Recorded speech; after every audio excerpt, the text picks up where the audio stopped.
পৌষ মাসের মাঝামাঝি থেকে মাঘ মাসের মাঝামাঝি সময় পর্যন্ত বোরো ধান রোপণের উপযুক্ত সময়।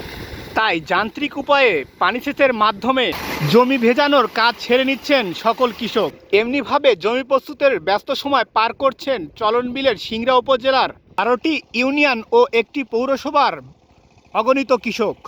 ভূগর্ভস্থ পানি দিয়ে জমি ভেজানোর পরে যান্ত্রিক উপায়ে ট্রাক্টর সহ অন্যান্য সরঞ্জামের মাধ্যমে জমিতে হাল দিচ্ছেন। জমিতে বোরোর চারা রোপণের আগে সঠিকভাবে হাল চাষ করাটা জমির উর্বরতার বৃদ্ধির একটি বড় তাই সময় একটু বেশি লাগলেও দেখে শুনে জমি হাল চাষ করছেন কৃষকরা। এক জমির পানি যেন অন্য জমিতে না, সেজন্য সঠিকভাবে জমির আলগুলোকে কেটে বেঁধে নিচ্ছেন কৃষক। বড় ধানের মৌসুম চলে আসছে, এজন্য চারিদিকে পানি দিয়ে আমরা জমির আল ঠিক করে নিচ্ছি। চারা উঠানোর সময় যেন চারা ছিঁড়ে না যায়, সেজন্য বীজতলা পানির মাধ্যমে ভিজিয়ে রাখছেন কৃষক। কৃষকেরা বলছেন চারা উঠানোর আগে বীজতলা ভিজিয়ে রাখলে চারা রোপণের সময় শ্রমিকদের কষ্ট অনেকাংশে কমে যায়।